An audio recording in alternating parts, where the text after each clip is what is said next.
네, 수업 시작하겠습니다. 2022년도 2차 대비 민사소송법 최종 정리 시간인데, 대략 한 3시간 반인데, 이제, 시간은 이제 3교시 이렇게 하도록 할 것이고요.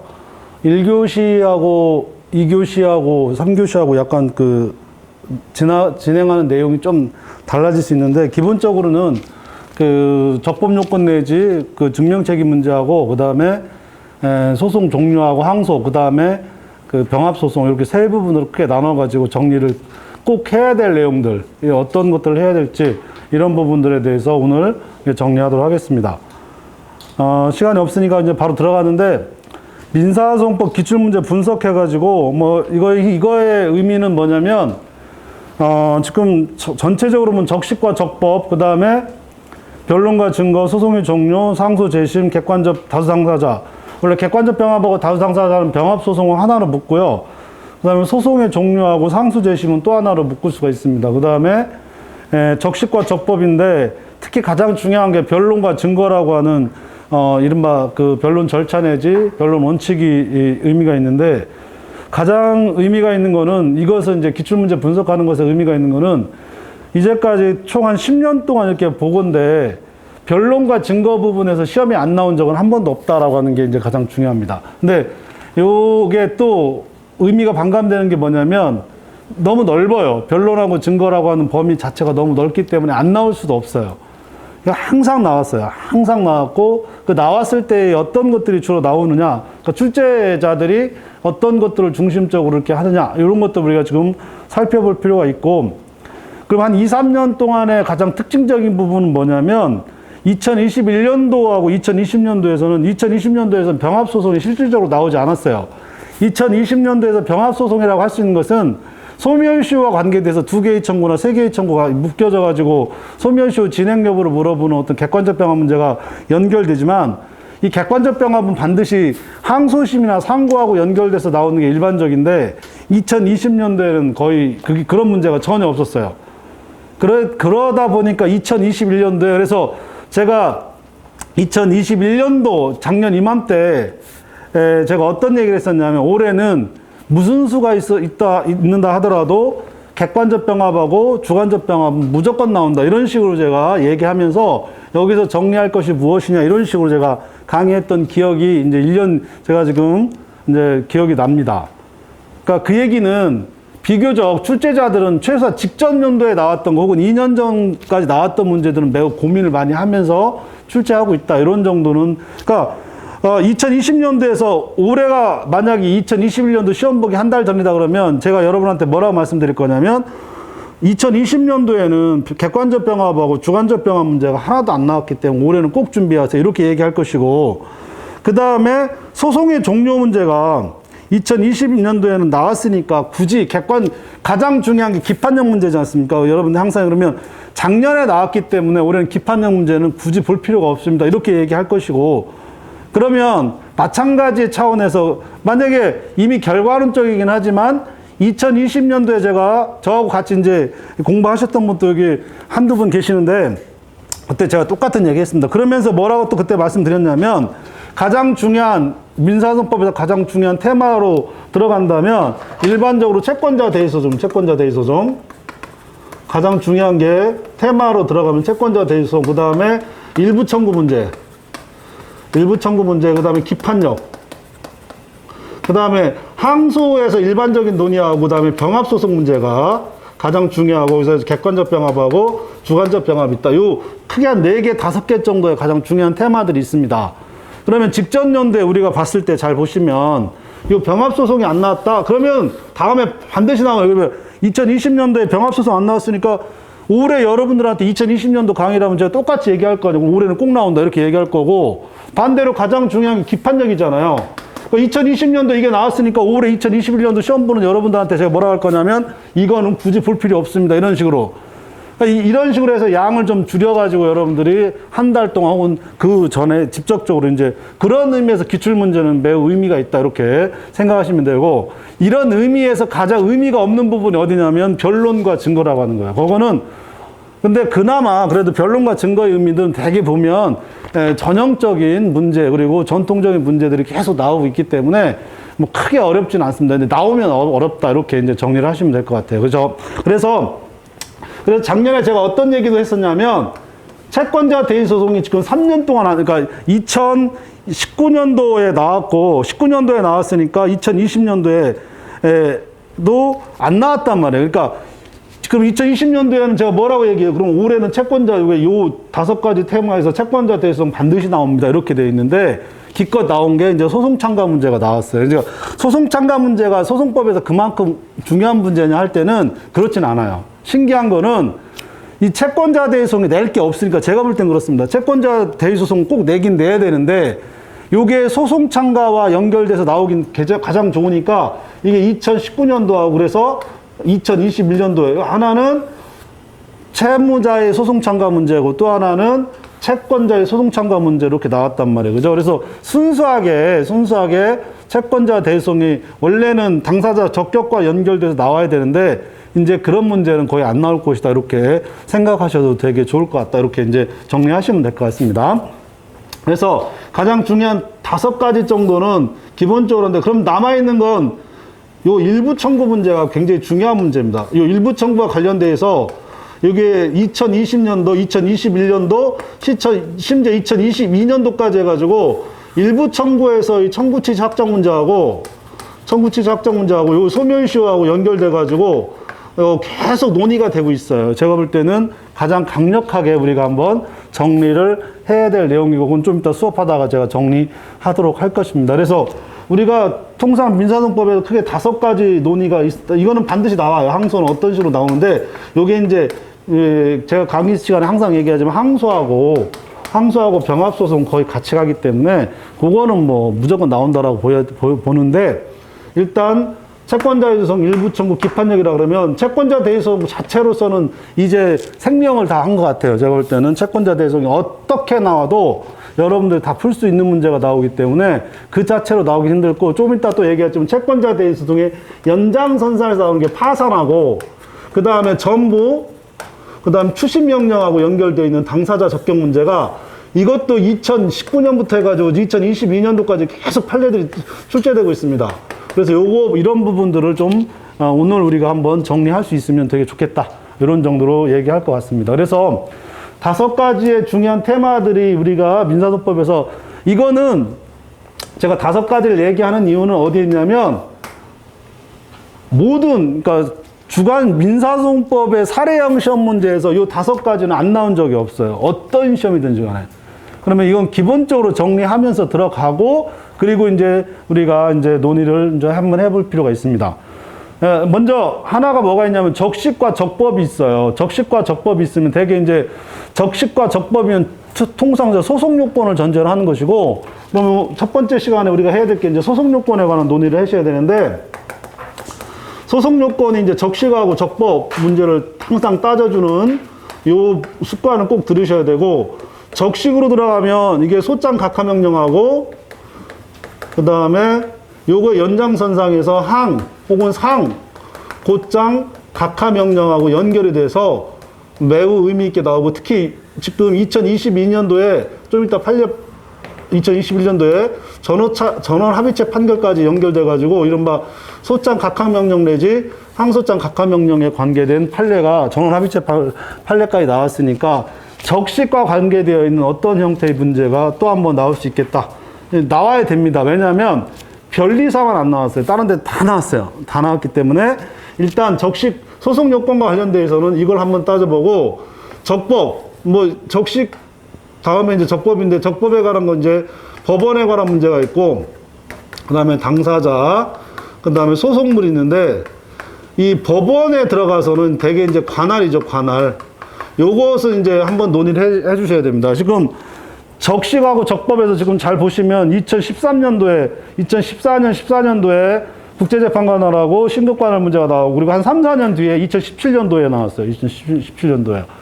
보통 한 4, 5년 주기 이렇게 나오는 거예요. 원래 관할 문제는. 원래 자체가 매우 중요합니다. 관할은. 지금 2017년도 이후에 관할의 흔적이 없어요. 관할 흔적이 없는데 2020년도에 재심 법원에 관한 관할 문제가 한번 나온 적이 있어요. 이때 이제 완전 그 2020년도가 역대급이라고 그래서 여러분들 문제를 보시면 2020년도 문제가 좀 어려웠어요. 2020년도 문제가 57회였죠. 57회 문제가 어려웠던 이유가 바로 이런데 거의 잘 안 보는 데서 나오기 때문에 어려웠던 거고, 굳이 하자 그러면 4, 5년 주기는 틀리지 않아요. 그러면 2013, 14년도에 나왔고, 그 다음에 2017년도에 관할 문제가 나왔고, 2020년도에 재심법원에 관한 관할 문제가 나왔듯이, 그러면 3, 4년 주기니까 그러면 한 2023년도나 2024년도에 나오겠는데, 그런 게 아니고 제가 볼 때는 요 논의가 충분히 올해 관할 문제가 나올 여지가 있겠다라고 지금 강력하게 추정을 합니다. 그러면 이게 어떤 의미냐면, 일단 국제재판 관할 문제 있죠, 그죠? 국제재판 관할 문제에 대한 국제사법이 개정이 됐어요. 국제사법이 개정이 되고, 그 다음에 사물 관할에 관한 논의도 지금 끝났단 말이에요, 그죠? 그래서 이른바, 그러면 요거는 개정이 됐기 때문에 나오기가 힘들어요. 나오기가 힘들고, 나온다 하더라도 개정이 되게 되면 법조문에 이제 이렇게 문제에다가 이렇게 기입을 해주기 때문에 이미 그 대사, 여러분들 같은 경우에 이제 어떤 힌트만 주어지면 막 많이 쓰잖아요. 그죠? 그러니까 그런 문제는 안 나올 것이다. 이렇게 생각하시고요. 그러면 관할에서 나오면 유일하게 나올 수 있는 게 뭐밖에 없냐면 24조 2항 문제하고, 그죠? 여러분 특허 관할 문제하고, 그 다음에 가장 중요한 게 합의 관할 문제입니다. 합의 관할. 강력하게 여러분한테 합의 관할 문제를 꼭 보시라 라고 말씀을 드리고자 합니다. 이게 합의 관할 문제를 하는데, 요거하고 그 다음에 전속 관할 문제, 요 두 가지 정리하실 필요가 있습니다. 전속 관할 문제가 있는데, 요것과 관련돼서 최신 판례 중에 가장 의미 있는 판례가 하나 나왔어요. 그게 어떤 거냐면, 미리 이제부터 정리하고 들어갑시다. 최신 판례에 대해서 여러분들 저 뒤에 판례 정리가 쭉 되어 있는데, 제가 보라는 거는 꼭 보시기 바랍니다.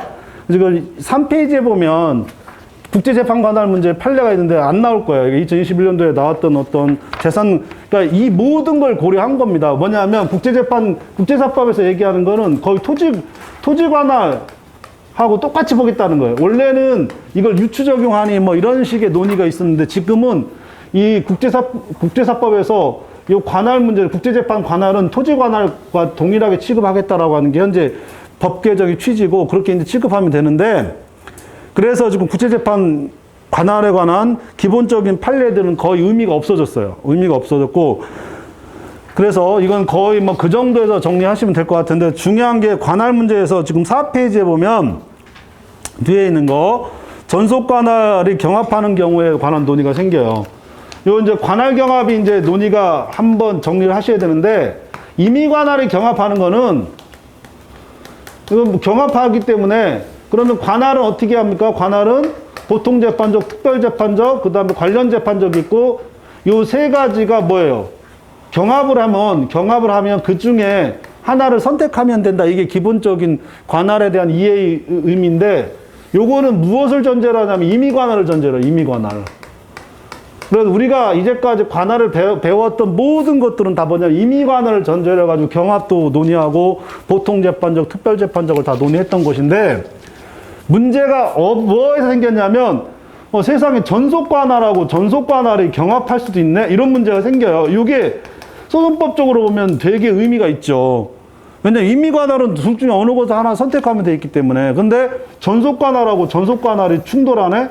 이렇게 되면 이게 이것을 선택할 수 있느냐, 혹은 전속관할에서 전속관할을 이송할 수 있느냐, 이런 문제가 생길 여지가 있잖아요. 그죠? 요게 뭐하고 연결되냐면 24조 2항하고 특히 우리 특허소송하고도 연결될 수 있어요. 그래서 요걸 우리가 통상 뭐라면 선택적 중복관할이라고 그래서, 이게 특허소송 같은 경우에는 기본적으로 이것도 전속관할이잖아요. 그죠? 이거 전속관할이기 때문에 전속관할 서울하고 그 다음에 각 고등법원에 있는 지방법원하고 이렇게 서로 간에 이거 다 전속관할.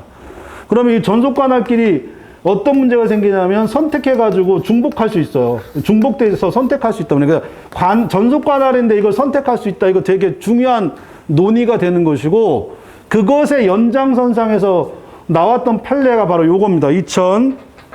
2021년도 2월자 나왔던 전속관할인데, 이거는 약간 좀 어려운데, 파산법원 여기 강남에 저기 중앙법원 거기에 회생법원이라고 있어요. 회생법원인데 회생법원은 회생사건만 전문으로 하고, 근데 파산하게 되면 또 뭐 배당 문제가 생기잖아요. 그죠? 그 배당은 직무관할이에요. 그것도 전속관할이에요. 그러면 파산법원에 대한 관할사건하고, 그 다음 배당에 대한 집행법원의 관할사건이 서로 전부 다 뭐가 될 수 있냐면 전속관할이 된단 말이에요.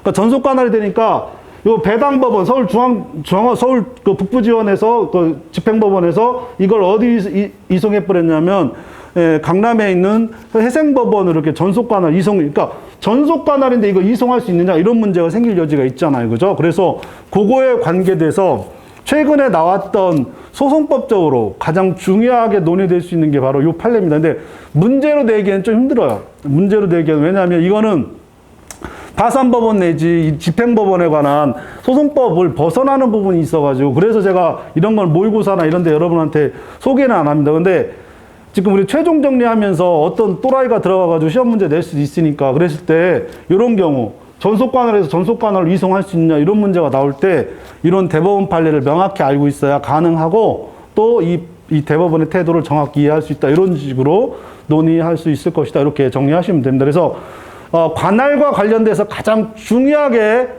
근래에 나왔던 판례는 이 판례가 가장 중요합니다. 나머지는 이 법조문 자체가 개정이 되었기 때문에 뭐 이것만큼 중요한 건 없어요. 그죠? 그러니까 우리가 봤을 때 토지관할하고 그다음에 사물관할 있으면 사물관할 나올 여지가 없고 국제재판관할 나올 여지가 없으면 토지관할 문제인데, 토지관할 들어가면 제가 항상 어떻게 여러분한테 관할 문제를 파악하시라면 임의관할로 들어갈 거냐 전속관할로 들어갈 거냐 이것부터 보시라고 그랬잖아요. 그죠? 그래 임의관할 들어가 버리면 우리가 알고 있는 관할의 기본적인 지식을 전제로 하는 것이고, 전속관할이면 어떻게 처리할 거냐. 전속관할은 뭣도 안 돼. 이송이고 뭐가 안 돼요. 직권 판단해가지고 직권 이송하는 거 빼고는, 관할 위반했을 때 그것 빼고는 없다면. 근데 전속관할 있는 법원에서 이송할 수 있냐? 없어요. 원래 없단 말이에요. 없는데 전속관할하고 경합하는 경우에 이송이 가능할 것이냐? 이거에 대해서 거기서 논의들이, 대법원 판례의 논의를 보시면 같은 전속관할이라 하더라도 경중이 다르고 사건관할에 대한 어떤 이해도가 다르기 때문에, 따라서 전속관할 법원이 어떤 사정에 따라서 이송할 수 있는 여지가 있을 수 있다. 이런 정도의 기본적인 취지고, 비교적 제가 평석이라고 이렇게 달아놨는데, 근데 안 봐도 돼요. 평석은 그냥 안 봐도 되고, 그냥 대법원 판결 요지만, 제가 이렇게 평석이라고 달아놓은 기본적인 것들은 원래 왜 이렇게 얘기하냐면, 이게 소송법적으로 왜 중요한 의미를 갖느냐 때문에 제가 평석으로 달아놓은 거고, 물론 다른 판례 다 중요합니다. 다 중요한데, 그런 정도에서 이런 논의가 있을 수 있겠구나 이런 정도, 왜 이게 중요한지 이런 정도는 알아두실 필요가 있겠다 이렇게 하고, 결국 그러면 나오면 뭐만 시험에 나와요. 지금 합의관할밖에 없어요. 관할 문제에서 나올 거는 합의관할밖에 없다 이런 논의하고, 요게 아주 재밌는 게 어떤 거냐면, 제 1차 모의고사를 본 사람이 있으신데 제 1차 모의고사에 1번 문제가 있어요. 그러니까 이게 언제 봤냐? 6월 10일 날 봤거든요. 6월 10일 날 봤는데, 요게 6월 24일 날 변호사 모의고사 이게 되게 중요한 게, 지금 꼭 여러분한테 제가 드리는 게, 직전 올해 7월 30일 날 시험 보면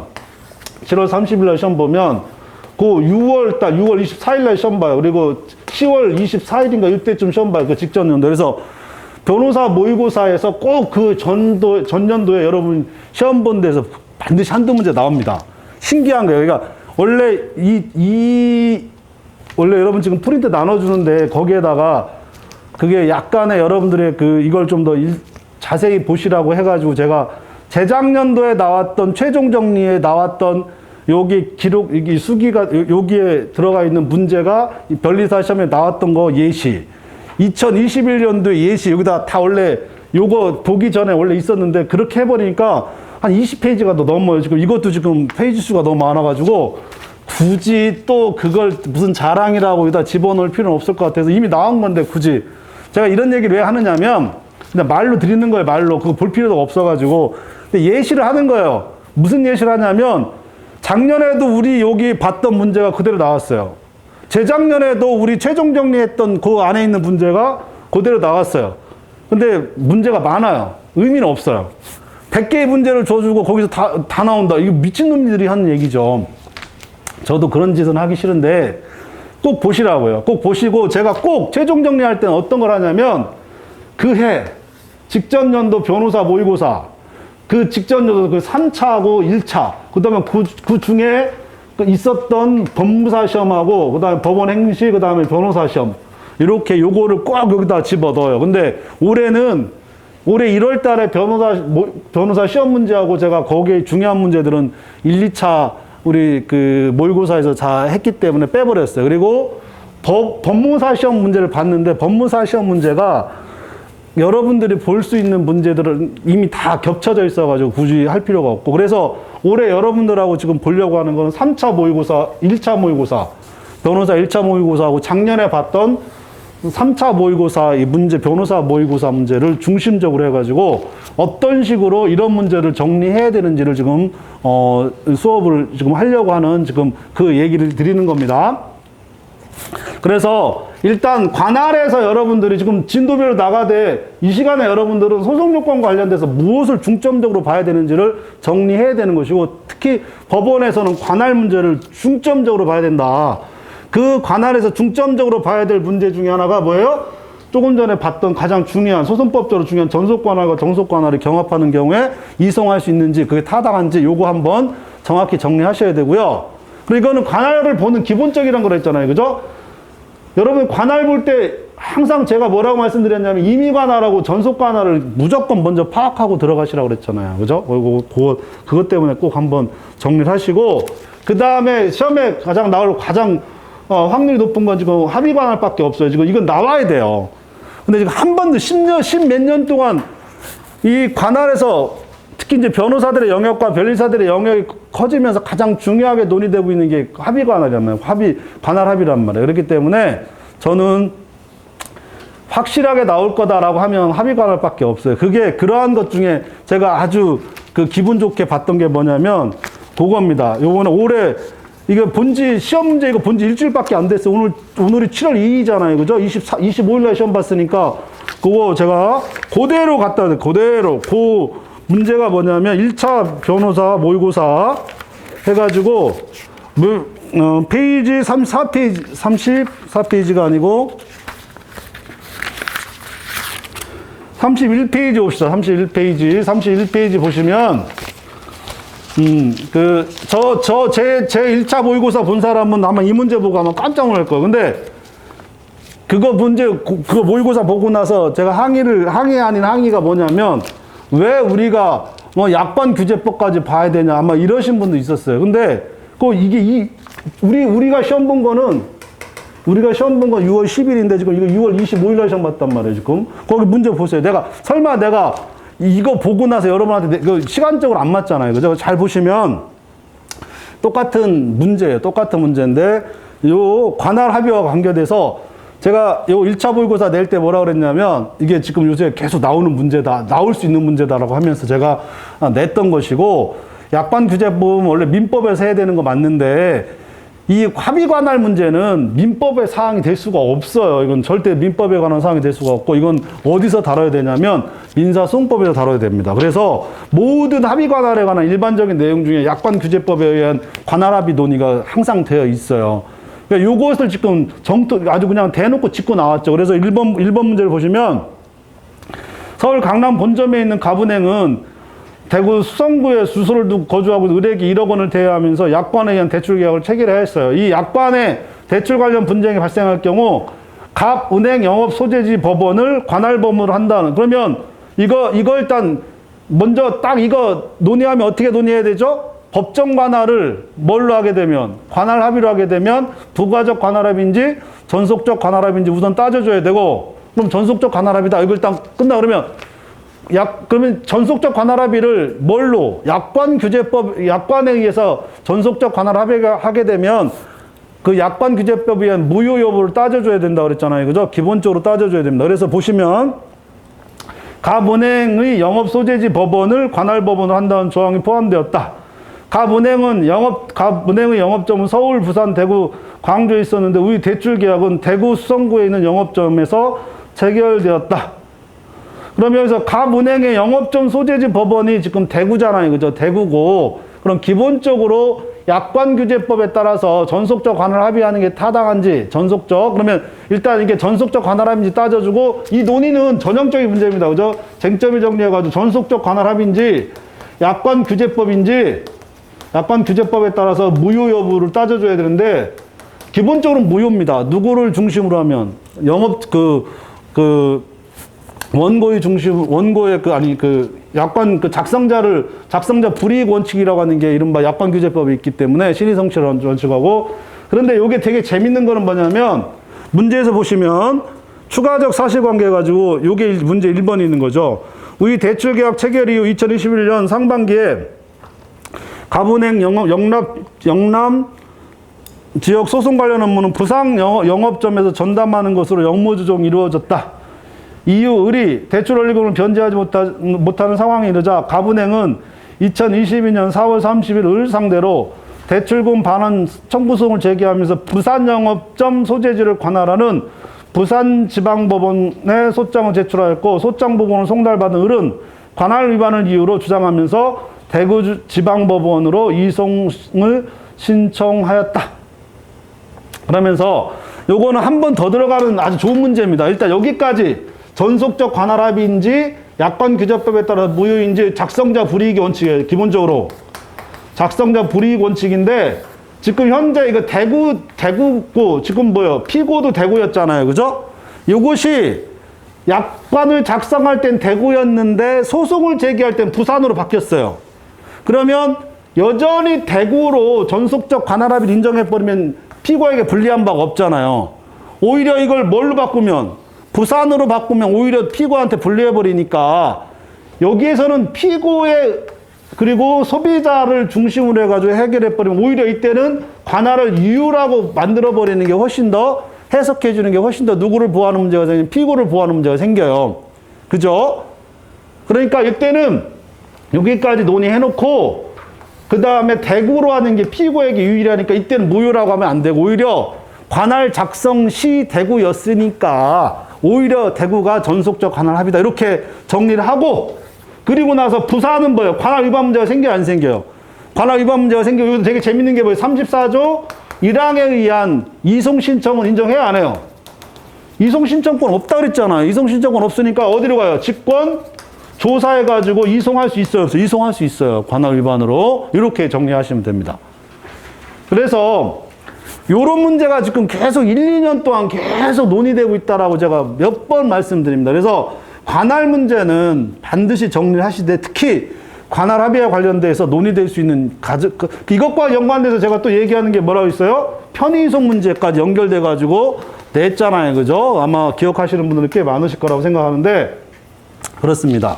그래서 제가 이거 모의고사 보자마자 학교에서 문제 좀 줘봐 해가지고 딱 들어가서 봤더니 뭐 거기서 거기지 뭐 이런 생각을 많이 했어요. 근데 요거는 한 번 더 틀었어요. 뭘 틀었냐면 대구라고 하는 것을 유효하라고 보는 거예요. 유효하다고. 그러니까 부산은 관할 위반이 생기는 거죠. 거기에다가 전형적인 문제가 뭐죠? 신청권, 당사자의 신청권이 있느냐 없느냐, 이거 전형적인 문제. 그래서 문제의 소재, 관할 합의 유형, 그래가지고 최대한 각색하지 않고 그대로 있는 그대로 제가 답안지를 여러분들 드릴 시간도 없었고, 저 받은 지 어제 그저께 받았는데 언제 이걸 하겠어요. 그죠? 그래서 뒤에 보면 약관규제법에 대한 목차도 보면 여러분하고 저하고 많이 하신 분들 있으니까 거의 동일한데, 이렇게 목차하면 안 되고 중목차까지 꼭 달아주시라고 제가 누차 말씀드립니다. 그죠? 그리고 이 사람이 보려고 하는 거는 약관규제법 32페이지에 보면 약관규제법에 따른 전속적 관할합의 해석 문제가 가장 중요한 문제입니다. 여기서는. 그래서 요것이 전형적으로 제가 냈던 문제는 전속적 관할합의인데 약관규제법에 따라 무효다, 뭐 이런 정도의 논의로 이제 갔던 문제였는데, 만약 유효라면 이렇게 돼요. 제 1차 모의고사 때 이렇게 냈었어요. 1차 모의고사 때 유효라면 이렇게 해가지고, 유효라면 이때는 뭐예요? 전속적 관할합의 위반 문제가 생기잖아요. 그죠? 위반 문제가 생기니까 오히려 대구가 전속적 관할이 된단 말이에요. 그러니까 관할 위반 문제가 생길 수 있겠죠. 그러면 다시 4번 들어가면 관할 위반에 대한 이송 신청 가부해가지고 너무 간단하게 이렇게 쓰면 안 돼요. 이거 채점 기준표예요. 그죠? 채점 기준표인데 3번은 출제자의 의도가 다분히 들어가 있는 거고 판례들 막 이렇게 막 써놓은 거예요. 이거는 채점 기준표고, 그런 걸 여러분들 10분 제가 명확하게 설명을 해드리는 거니까 답안지 쓸 때는 적절하게, 그 답안지 쓰는 내용은 그 1년, 한 6개월 동안 여러분들하고 제가 답안지 쓰는 거 가지고 그렇게 얘기를 해왔으니까 굳이 또 답안지 쓰는 얘기는 하지 않겠습니다. 이렇게 쓰면 안 된다는 것만 얘기하고 여러분들은 이거보다 훨씬 더 논리적이고 좋은 내용을 쓰셔야지 더 이상 얘기 않고 아주 좋은 문제입니다. 그리고 충분히 논의할 수 있는 문제니까 다시 한번 여러분한테 이 문제를 강조를 해드리고요. 그 다음에 2번 문제 마저 합시다. 2번 문제 관할합의. 추가적 사실관계 이해해가지고 갑은행은 을에 대한 대출금 채권을 자산 유동화 업무를 하는 병유한회사에게 양도하고 그 무렵 을에게 채권을 양도 통지하였다. 서울 중구 본점에 있는 병유한회사는 2022년 5월 1일 서울중앙지방법원에 영수금 청구소송 제기하였고 소장부 송달하였다. 어쩌고저쩌고. 이건 뭐 전형적인 거잖아요. 그죠? 이른바 특정승계, 관할합의에 있어서 이 양도의 효력, 혹은 관할합의 효력해가지고 객관적 범위, 주관적 범위. 그 주관적 범위에서 물권적 청구권, 채권적 청구권. 전형적인 논의니까, 이런 정도의. 다시 한번 여러분들이 이 정도에서 이런 논의가 현재 있고, 특히, 이게 왜 자꾸 이런 말씀 모의고사를 여러분들 꼭 드리라고 하냐면 제가 초반에 요 설명하기 직전에 제가 뭘 말씀드렸냐면 항상 우리가 정리하는 내용에 한두 문제 나왔다라고 하는 것들이 대부분 다 변호사 모의고사에서 출제되었던 것들 여러분 똑같이 나온다라고 하는 거는 변호사를 여러분한테 제 변호사 얼마나 개무시합니까? 너 다 무시해요. 완전 근데 여러분이 오히려 실력이 뛰어나요. 그런데 제가 왜 이런 얘기를 하느냐? 1년 안에 로스쿨 민사소송법을 전공하는 사람들이 가장 머릿속에 있는 건 내가 시험 축제 들어가면 뭘 해야지 하는 거는 변호사 이 모의고사 들어갈 때 기본적으로 고민하고 있어요. 그래서 항상 거기에 있는 그리고 문제 내는 게 얼마나 골치 아프겠습니까? 그죠? 그러다 보니까 자기가 냈던 거 혹은 자기가 봤던 것 중에 중요하다라고 그거 다 여기 들어있어요. 그러면 1년에 3번을 본단 말이에요. 3번을. 그러면 한 3, 4년 동안 9번인데 9번 안에 지금 5문제 내지 6문제가 있어요. 거기다 모의고사, 거기다가 변호사 모의고사까지 들어가면 그 범위 내에서 다 들어가 있어요.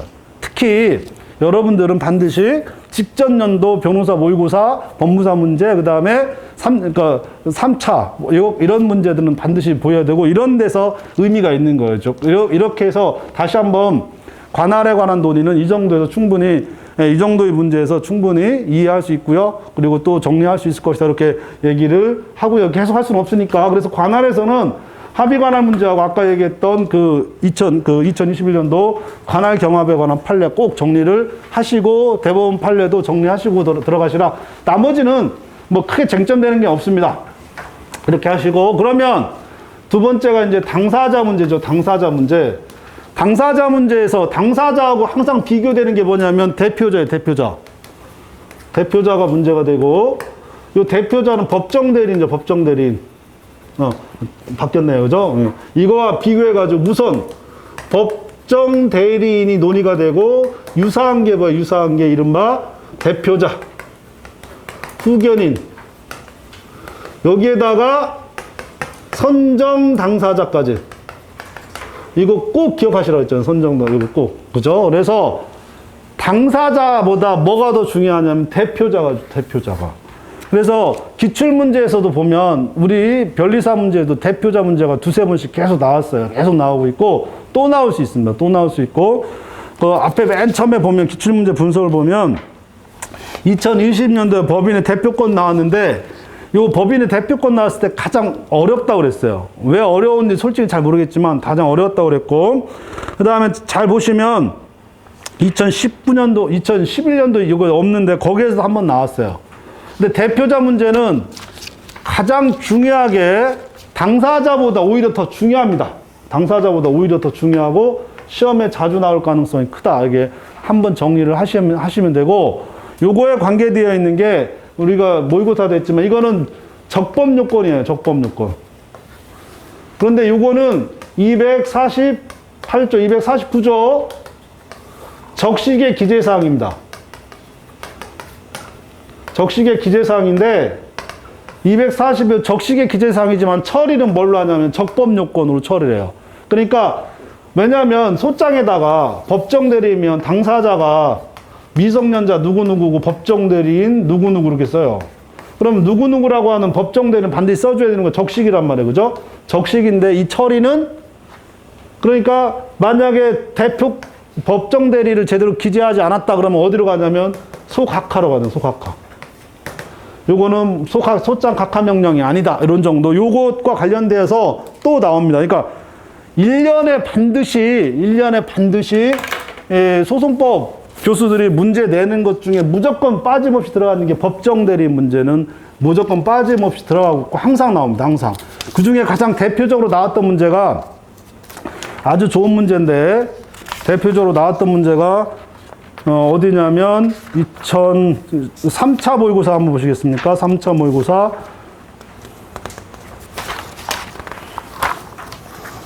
되게 좋은 문제고요. 47페이지, 그 다음에 49페이지. 49페이지 문제 한번 보시겠습니다. 49페이지. 예, 작년에 3차 모의고사 문제인데, 특히 49페이지, 요 논의가, 굉장히 의미가 있어요. 그죠? 굉장히 의미가 있고, 3차 모의고사에서는 심지어 이 대표 문제가 두 번째 기준 나오는데, 요거는 제가 굉장히 좋은 문제고, 항상 강조했기 때문에 요거는 제가 모의고사 2차 B형 모의고사 할 때도 이거 계속 내고 있습니다. 계속 내고 있고 또 강력하게 말씀을 드리는 거니까 법인에 대한 대표권 문제는 한번 정리를 좀 하시길 바라고요.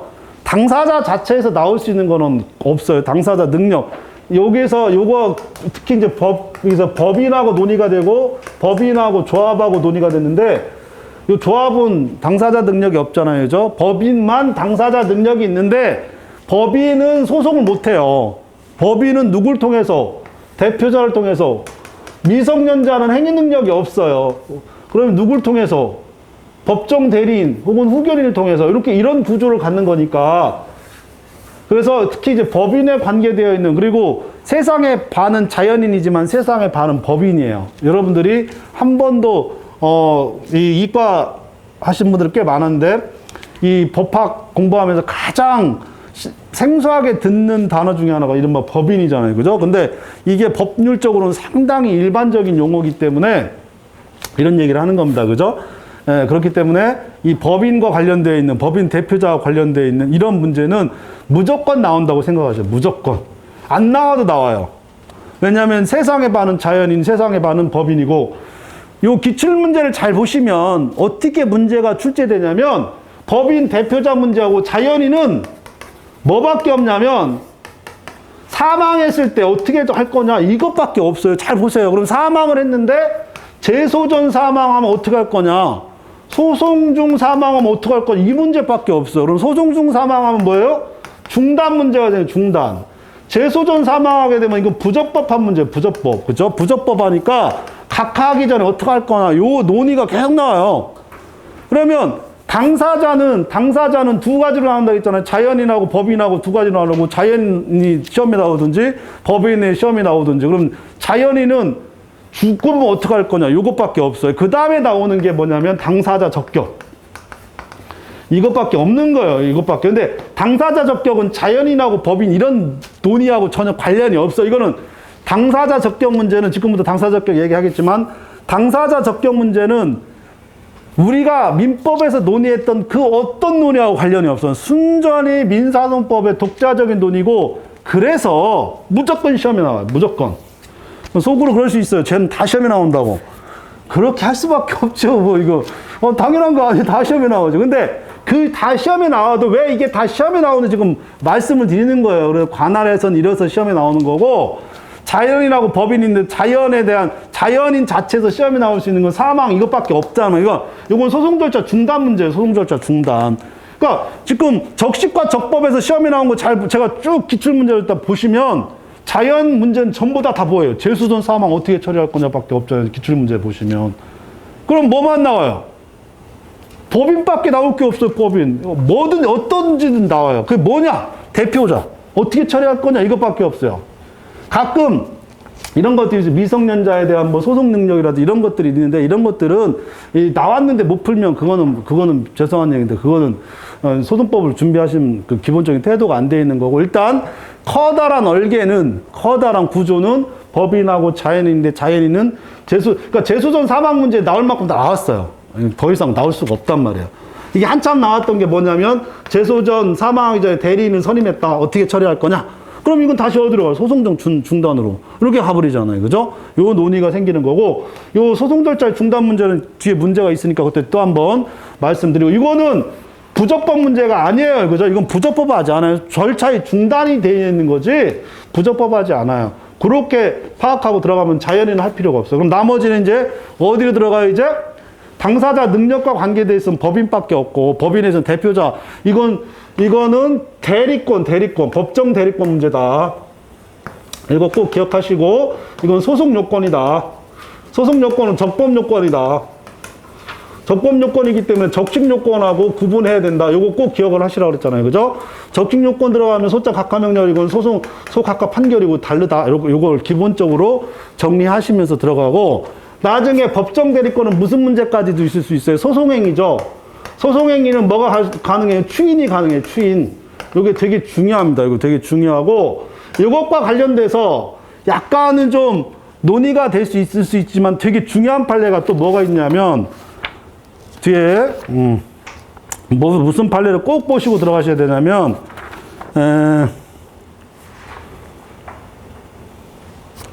대리권 판례에 관한 게 뭐가 있냐면, 되게 중요하고요. 1년 중에 나왔던 판례들 중에 가장 일반적으로 나온 판례입니다. 그래서 8페이지에 보면 밑에 있는 판례, 적법한 종중 대표자에 의한 소재기 및 소송행위 추인이 없었다고 하여 소를 각각 원심의 당부가 문제된 사건 해가지고, 요거는 나와 있는, 지금 이게 언제적 판례냐, 2022년도 4월 14일 판례인데, 만약에 이게 2월달 판례거나 2021년도에 나왔던 판례라 그러면 저는 100% 시험에 나온다고 할 겁니다. 100% 시험에 나온다고 할 것이지만, 4월 14일 날 판례가 나왔기 때문에, 원래 이제 이 시험의 간습법 중에 하나가 뭐냐면, 불문율 중에 하나가 뭐냐면, 시험 보기 6개월 전까지 최신 판례는 안 내는 게 기본적인 불문율이에요. 저도 그렇게 알고 있어요. 근데 어떤 미친 교수가 이게 본대 여러분 시험 문제 되게 5월달 들어가가지고 문제 출제를 해요. 출제를 해가지고 이제 8월달에 7월달에 시험 보기 때문에 5월달 출제하러 들어갔던 사람이 hul까닥 돌아가지고 그럴 수도 있어요. 근데 여튼 내가 알고 있는 상식, 내가 알고 있는 불문율로서는 시험 보기 6개월 전까지는 최신 판례가 안 나오는 걸로 알고 있어가지고, 그래서 이 판례를 내년에는 반드시 시험에 나온다 이렇게 얘기하는데, 여러분한테 시험에 나온다고 솔직히 말은 못하는데, 그러나 이 판례는 매우 중요합니다. 상당히 많은 부분에서 중요하고 어떻게든 시험에 나올 수도 있겠다라는 생각을 제가 강력하게 갖고 있어요. 이거 하나면 법인 대표자에서 제가 중요시했던 논의들은 거의 다 들어가 있어요, 이 판례에. 그래가지고 일부러 최대한 많이 소개하고 있고, 아마 제가 이 판례를 가장 먼저 소개하지 않았을까 이런 생각이 드는데, 판시사항만 보면 종중의 당사자인 사건에서 이미 제출된 자료에 따라 종중의 대표자에게 적법한 대표권이 있는지를 의심할 만한 사정이 있는 경우 법원이 이에 관한 심리조사할 의무가 있어요, 없어요? 있겠죠. 그러면 이게 쟁점이 뭐냐면, 이게 소송요건이냐 직권조사 사항이냐, 이거 몇 번 얘기했어요. 그죠? 대표권은 적법요건이고 소송요건이면 직권조사 사항이 아니야. 직권조사 사항이고, 특히 법인의 대표권은 당사자의 주장이 없어도, 가끔 보면 얘기하자면 당사자의 주장이 없어도 법원이 직권으로 판단해야 되는 것 중에 하나가 뭐냐면 249조에 여기서 필수적 기재사항 중에 하나가 뭐예요? 법정대리인이야, 법정대리인. 그러면 법정대리인은 적식에 관한 거는, 이건 적법에 관한 요건이지만 적식에 관한 거는 이건 당연히 소장 심사의 대상이 되기 때문에 당사자의 주장이 없어도 직권으로 판단해야 된다. 이렇게 이제 정리를 할 수 있을 거예요. 그 다음에 이 사건 자체가 되게 재밌지만 시간이 없으니까 그냥 소개만 하고 넘어갈게요. 법률상 사항에 관한 법원의 성명 또는 지적 의무, 이거 항상 나오는 거고, 그 다음에 중요한 게 이제 사안사항인데, 이게 어디로 가면이냐면 상고법원까지 가요. 상고법원까지 갔으니까 대법원에 나왔겠지. 요거의 가장 중요한 취지는, 대표권은 소송행위예요. 대표권은 소송요건이지만 대표권은 대리권이잖아요. 그죠? 대리권이고, 대리권은 소송행위, 소송요건이자, 이건 특히 이 대리권은 소송행위자, 소송행위, 유효권이란 말이에요. 그리고 소송행위 유효권은 뭐가 하냐면 이른바 추인이 가능해. 추인. 그러니까 추인된 행위가 있었다. 그러면 설사 대표권이 없다 하더라도 그런 추인 행위로서 인정되는 행위가 있었으면 묵시적 추인도 인정될 수 있으니까, 그러면 설사 부적법한다 하더라도 그 뒤에 이제 여기서 표시정정 얘기까지 나오고 꼭 이거 보셔야 됩니다. 그거는 이 판례의 어떤 시기적인 문제뿐만 아니라 당사자 표시정정 내지 기본적인 논의들이 다 여기 들어가 있기 때문에 이 판례가 굉장히 중요하다고 하는 것이고, 설사 그 중에 이런 직권조 사항이라든지 이게 좀 흠결이 있다 하더라도 당사자의 추인행위가 있었다면 설사 대표권이 없다 하더라도 이거는 추인된 걸 보니까 뭐예요? 적법하거나 유효하다 이런 식의 논의가 돼요. 그러니까 이거는 뭐예요? 부적법 각하해서는 안 되는 것이다. 그러면 만약에 항소심법원이 부적법 각하해버리면 상고법원은 파기 환송시켜버려야 되겠죠. 그죠? 이런 식의 논의가 이 판례에서 있어요. 그래서 지금 9페이지까지 해가지고 상당히 많은 판결 요지 해가지고 이 판결 요지를 읽어보면 있잖아요. 여러분들이 이 법인의 대표권에서 논의해야 될, 특히 9페이지에 있는 거 논의해야 될 상당히 많은 내용들이 있고, 요거는 저뿐만 아니라 유수한 모의고사 문제, 우리 지금 역삼동에서 돌아다니고 있는 모의고사 문제 중에 대표권에 관한 한 기본적인 모든 내용이 다 들어가 있는 판례예요. 꼭 한번 정리를 하시라, 라고 말씀을 드립니다. 이 판례를 좀 더 시간 있을 때 하면 되겠죠. 원래 제가 이거 모의고사를 내려고 하다가 4월 24일 날 판례라서 제가 그냥 빠뜨리고 최종 정리 시간에 한번 꼭 말씀을 해드리자. 그리고 기본적인 내용은 이미 다 앞에서 했기 때문에 그런 정도에서 꼭 정리를 좀 하시길 바란다. 이렇게 말씀을 드리겠습니다. 지금 몇 시죠? 네? 50분이요? 네, 그러면 조금 한 10분만 더 합시다. 그래서 논의를 하고, 그러면 법원이 있고 당사자가 있고 그 다음에 소송물인데, 당사자 중에 무조건 시험에 나오는 거 뭐밖에 없어? 그럼 당사자 적격밖에 없고, 당사자 적격의 전형적인 게 채권자 대의소송, 채권자 대의소송. 근데 최대 소송은 더 이상 우리 기출문제를 제가 보니까 한 5, 6년 전까지만 해도 채권자 대의소송에서 당사자 적격에 대한 직접적인 문제. 그러면 여기서 채권자의 당사자 적격, 이른바 소송 담당, 그리고 이게 소송 요건이다. 소송 요건이니까 직권조사 사항이다. 뭐 자백이 성립하지 않는다. 이런 정도에서 법정 소송 담당설에 따라서 이런 정도에서 문제가 나왔다. 이건 다 아니까, 너무나 잘하니까 이제 안 나와. 근데 안 낼 수가 없어가지고 지금 2번에 걸쳐서 뭐가 난 거예요? 소송 참가. 소송 참가에서 채권자의 참가하고 채무자의 참가가 다 나왔단 말이에요. 나올 게 없어요. 다 나왔고 중요한데, 근데 이것과 연관돼서 논의가 될 수 있는 것들이 뭐냐면, 이것과 연관돼서 논의가 될 수 있는 것, 특히 당사자 적법과. 그러면 우리는 아직 이 변리사 시험에서는 아직 이 범위를 벗어나지 못하고 있는데, 변호사 문제나 제가 알고 있는 대부분의 대부분의 소송법 학자들은 이제 채권자 대의소송은 기초 중에 센 기초예요. 더 이상 채권자 대의소송을 세상 이과 나온 여러분들이 더 잘 알아요. 누구보다도 저런 민사소송법 전공하시는 분보다 요 채권자 대의소송이 더 잘 알아. 근데 낼 게 없어. 그러니까 이제 소송참가 나왔고, 이제 근데 무슨 얘기를 하려고 그러냐. 아까 제가 서두에서 얘기했지만, 당사자 적격과 관련되어 있는 이 범위를 벗어나가지고 다른 시험에서는, 모든 시험에서는 다 뭐가 나오냐면, 하나는 파산, 또 하나는 뭐냐면 전부 수심명령과 관련되어 있는 요 두 가지, 압류, 요 두 가지는 다 시험에 나오고 있어요.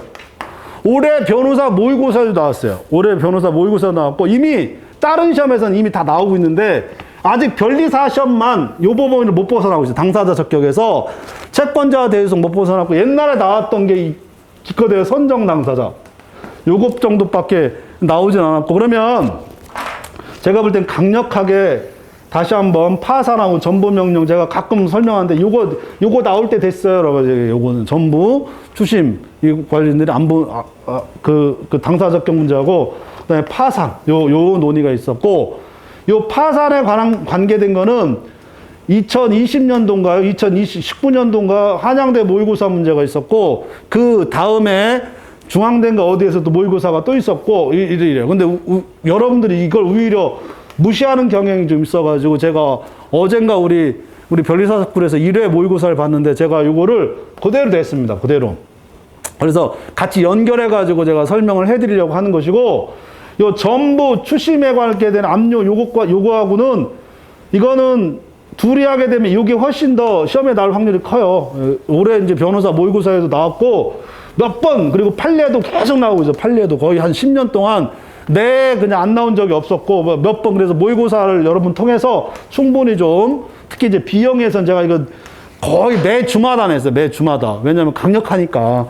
그래서 그 정도에서 단지 알아둘 거는 전부 명령하고 추심 압류 명령인데, 요 추심 압류 명령에서 여러분이 잘못 알고 있는 게 뭐냐면, 전부 명령은 이건 채권 양도하고 동일하게 취급해버리면 돼요. 완전히 넘어가는 거니까. 근데 추심 압류 명령 중에 이걸 가르명 소송 담당이다라고 이렇게 알고 있는데, 요건 반만 맞아요.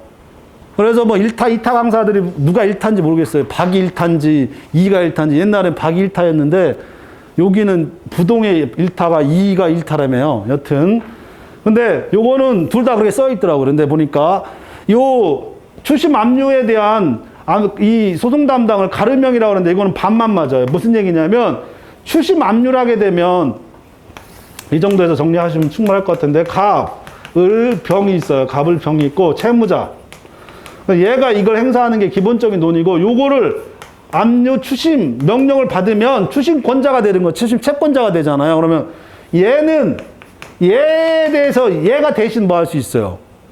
할 수 있지만 얘는 못해요. 얘에 대해서는. 그러면 채무자에 대해서는 가르명, 이른바 소송 담당은 맞는데, 요 채무자의 재산을 얘만 하는 게 또 다른 압류 추심권자가 생길 수도 있고 또 다른 채권자가 또 있을 수 있죠. 어차피 똑같은 채권자니까. 그러니까 같은 채권자끼리는 여전히 뭐예요? 병행형이에요. 병행형. 여전히 병행형이기 때문에 그거를 좀 조심하세요. 가끔 제가 이거 가르명이라고 하면 안 된다고 얘기해드리는데, 그러니까 원래 이거의 취지는 뭐냐면 채권자가 채무자의 권리를 행사하면 얘는 만약에 소송 참가하게 되면 당사자 참가가 아니라 뭐가 돼요? 원래 얘도 보조 참가하는 거예요. 채권자 대리송 중에 채무자가 참가하는 것도 얘는 당사자밖에 원래 없잖아요. 왜 그럼 그런 때는 가르명이라고 하네? 거기서 가르명이라고 그래야지? 그런데 왜 거기서는 병행형이라고 그래요? 말이 안 되잖아요. 나 혼자 지금 열받아가지고 얘기하고 있는데 안 되는 거예요. 그러니까 가르명이라고 하면 말이 안 돼요. 그러니까 얘네들끼리는 당사자 적격이 있는 거, 원래 채무자는 당사자 적격이 없는 거예요. 그러면 거기서도 가르명이라고 그래야지 왜 거기서 병행형이라고 하면 말이 안 되는 거지. 그러니까 이게 틀린 말이에요. 틀린 말. 다른 말이 아니라 틀린 말이에요. 그러니까 가르명이라고 하면 안 돼. 여튼 그거 한 번 더 정리를 좀 하시고요. 그러니까 이것도 이게 채권자 대리송 법리로 가버리면 뻔한 문제인데, 맨날 채권자 대리송하다가 압류 추심 들어가면 막 혼동돼가지고 어려운 문제처럼 취급하고 있단 말이에요. 그러니까 이거는 되게 쉬운 문제예요. 이거는 그 법리로 따져주면 되니까, 문제는 진정한 가르명이 뭐냐면 파산이에요. 파산이었고, 요즘 이건 거의 상식이에요.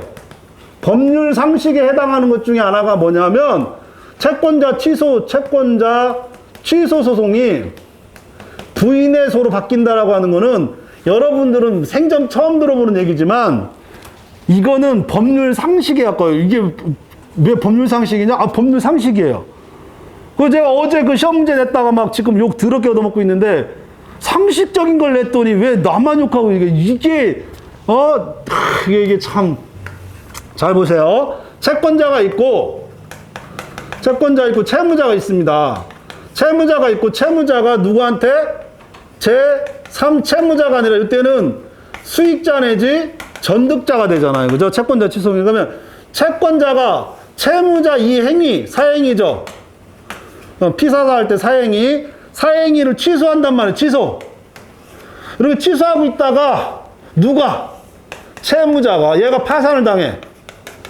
그럼 얘가 파산이면 얘는 파산의 기본적인 거는 재산 관리 처분권이 소멸하는 거예요. 관리 처분권, 뭐에 대한 재산. 그리고 채무자의 재산은 누가 하냐면 파산관제인, 회생관제인, 이렇게 상관없어요. 그 용어는 파산관제인.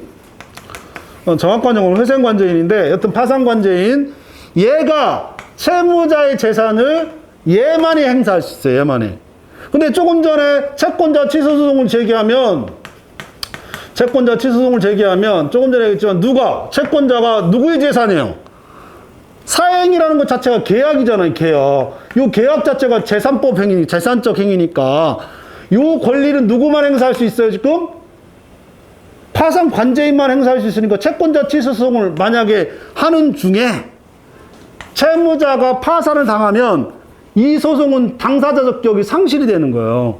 왜냐하면 채무자의 재산은 누구만 행사할 수 있으니까 관제인만 행사할 수 있으니까. 그러면 얘는 당사자 적격이 상실이 돼. 그러면 당사자 적격이 상실되면 소송 절차의 중단 문제가 생겨 안 생겨? 생긴다고 그랬잖아. 소송 절차가 중단이 돼. 중단이 되면 누가? 파산 관제인이 수개를 해야 돼. 수개를 하게 되면 이때를 이걸 부인해소라고 그래. 부인해소. 그럼 채권자 취소 소송은 나중에 뭘로 바뀌어야 돼? 부인해소로 바뀌어야 돼. 그러면 여기에서 여기로 바뀌니까 이거는 취하가 된 거고 이건 뭐가 돼? 이거는 신소제의가 된 거니까 이른바 교환적 변경이 생기는 거야. 이 교환적 변경이 채무자 회상법에서 가장 기본이에요. 거의 상식. 이게 왜 상식이냐고. 상식이에요. 상식. 교환적 변경이 일어나. 그 교환적 변경과 연관돼서 나오는 게 뭐예요? 지금 파산 관제인의 당사 가름형. 이게 진정한 뭐냐? 이게 진정한 가름형 당사 소송 담당이에요.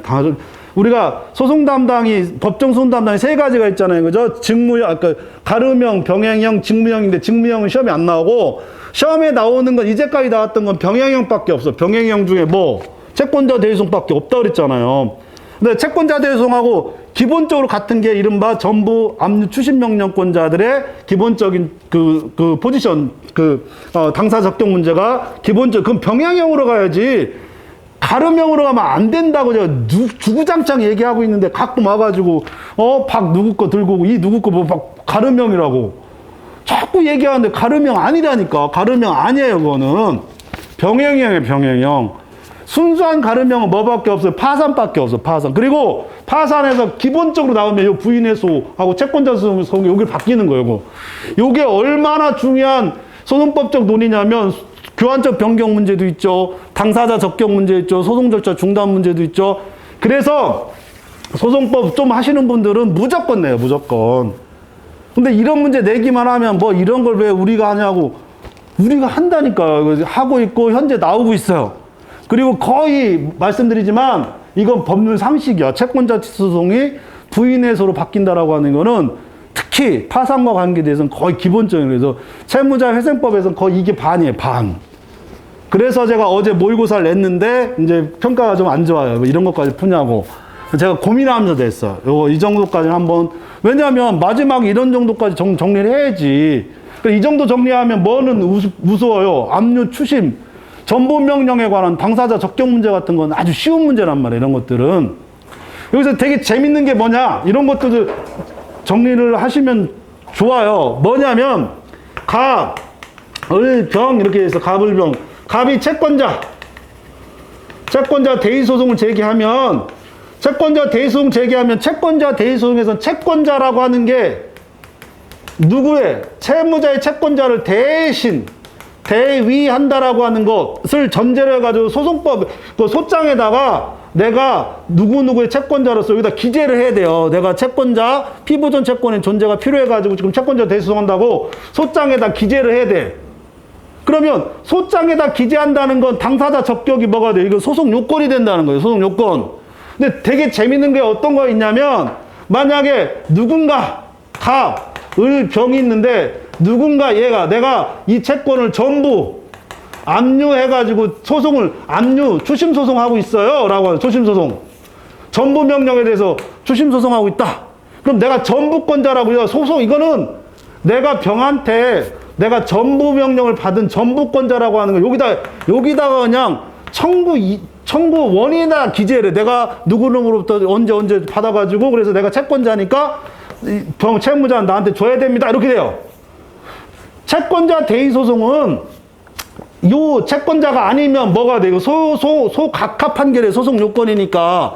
그런데 전부 압류 같은 경우에는 청구 원인에 뭐가 들어가요? 내가 전부권자다 라고 주장하는 거니까 만약에 나중에 전부권자가 아니거나 전부 명령이 무효가 되면 이때 어떻게 해야 돼? 소각해야 돼? 청구 기각해야 돼?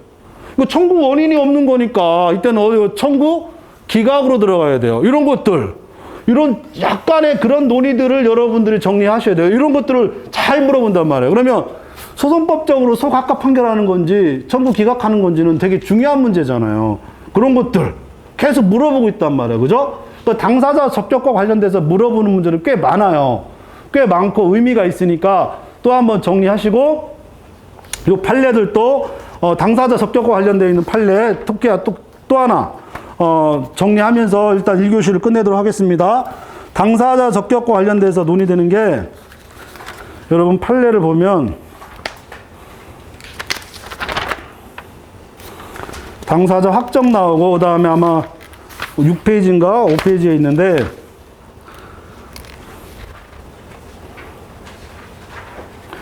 (7페이지에) 보면 나와 있고요. 그 다음에 7페이지에 보면 나와 있고, 뒤에 또 한 번 저것도 있어요. 맨 뒤에 보면 또 한 번 여기가 아니라 뒤에 어디 있냐면 소송 참가와 관련돼서 당사자 적격에서 연결되어 있는 게 중요한 판례 중에 하나가,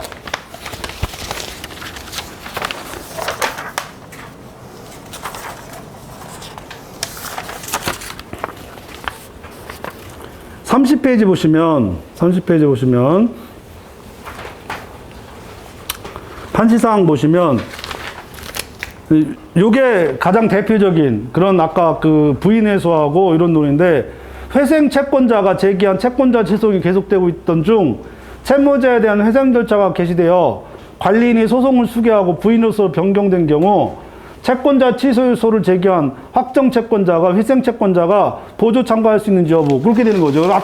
아까도 얘기했지만 얘가 소송을 제기하면 얘는 뭐만 할 수 있어요? 보조 참가만 할 수 있는 거예요. 그럼 가름형이니까 예를 들어서 얘가 회생 채권자다, 이러면 관제인이다. 관제인으로 들어가면 얘네들 나머지 애들은 다 뭘로 가요? 당사자 적격이 없다 그랬잖아요. 가름형이니까. 그러면 당사자 적격이 있는 사람만, 자만, 원고 내지 피고만 당사자 적격이 있기 때문에 얘만 당사자가 되는 거고, 나머지 자들은 다 뭘로 들어가요? 다 보조 참가로 들어가요. 다 보조 참가.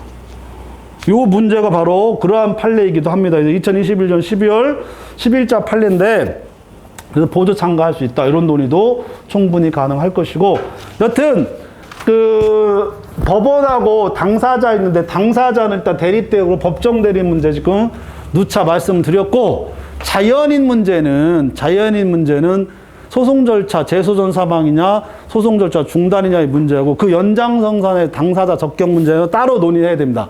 당사자 적격 문제는 정말 자연인에서 나올 수 있는데, 그건 순전히 소송법적인 논의가 되는 것이지 실제법적인 논의가 될 수가 없어요. 그러면 소송법적 논의가 어떻게 되느냐, 원고의 적격, 피고의 적격, 이런 당사자로서의 논의가 생기는 거고, 그거는 다시 또 234조, 33조, 35조에서 나와 있듯이 소송 절차 중단하고도 연결되고 당사자 적격하고도 연결되고 하는 매우 중요한 논의들이 계속 여기서 시작되고 있고 끝내고 있어요. 그래서 당사자가 시험에 나오는 것들은 기출문제를 보면 알겠지만 정해져 있어요. 정해져 있어가지고 당사자는 죽었거나 살았거나 하는 법정 대리 이것밖에 없는데, 당사자 적격이 이제 본격적으로 그리고 깊이 있게 나올 가능성이 매우 크다. 나오면 여러분들이 풀으셔야 돼요. 이거는 아주 의미 있는 문제니까.